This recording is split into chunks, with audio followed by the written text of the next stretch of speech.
অতি সত্ত্বর শিলচর পৌরসভা নির্বাচন করতে হবে, অতি সত্ত্বর শিলচর পৌরসভা নির্বাচন করতে হবে। পৌর প্রশাসনের টুকরো কাণ্ড মানছি না, মানব না। শিলচর পৌর প্রশাসনের টুকরো কাণ্ড মানছি না, মানব না। পৌর প্রশাসনের টুকরো কাণ্ড মানছি না, মানব না। আমাদের বরাক আমাদের কাছারকে বৈষম্যতার একটা এর মধ্যে ফেলে দিয়েছে।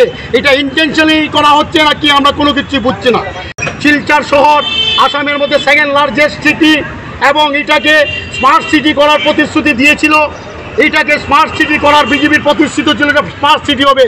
আজ আর স্মার্ট সিটি নয়, এটাকে একটা ডাস্টি সিটি, একটা ডার্টি সিটি বানিয়ে রাখা হয়েছে।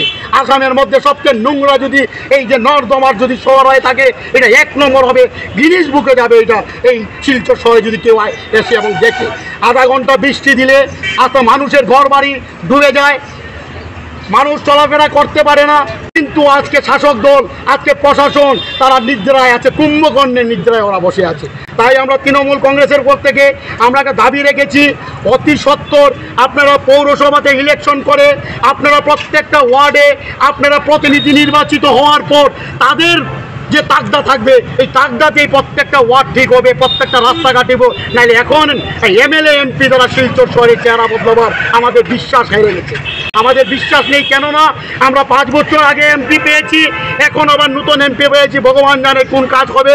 আমরা 5 বছর আগে এমএলএ পেয়েছিলাম, এখন বর্তমানেও এমএলএ পেয়েছি। যা শিলচর সেইভাবেই পরিণত হচ্ছে। অর্থ আসছে, অর্থ লুণ্ঠন হচ্ছে। তীব্র দাবি যে আগামী ডিসেম্বরের মধ্যে পৌরসভা নির্বাচন করতে হবে। সেটা পৌরসভাই হোক বা কর্পোরেশনই হোক, যা হয় এটা করতে হবে। এবং এখন যে ট্যাক্স বাড়ানো হয়েছে, সেই ট্যাক্স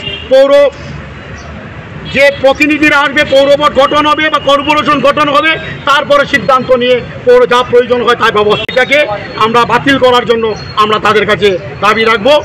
পৌরসভা কর্তৃপক্ষ যেভাবে পৌর যে ট্যাক্স প্রতিটি ব্যাপারে, আরবান বলুন যে কোনো ব্যাপার, যে ট্যাক্সের ব্যাপার আছে, প্রত্যেকটা ব্যাপারে আমরা দেখতে পাচ্ছি যে 200 গুণ 300 গুণ ট্যাক্স বাড়িয়ে শিলচর শহরের জনতার উপরে যে অত্যাচার করছে, তারই প্রতিবাদে আজকে আমরা কাছাড় জেলা তৃণমূল কংগ্রেসের পক্ষ থেকে পৌরসভা কার্যালয়ে এসে উপস্থিত হয়েছি।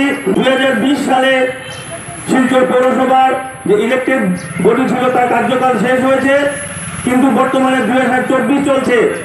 এখন পর্যন্ত শিলচর পৌরসভার নির্বাচন না করিয়ে যেভাবে এক্সিকিউটিভ বোর্ডের মাধ্যমে শিলচর শহরের কাজকর্ম চলছে, কাউকে জিজ্ঞেস করা হচ্ছে না। এমনকি যারা প্রাক্তন পৌর কমিশনার, তাদেরকেও কোনো ধরনের কোনো মতামত না নিয়ে যেভাবে ডেভেলপমেন্টমূলক কার্যকলাপ চলছে, তারই প্রতিবাদে আজকে আমরা এখানে উপস্থিত হয়েছি।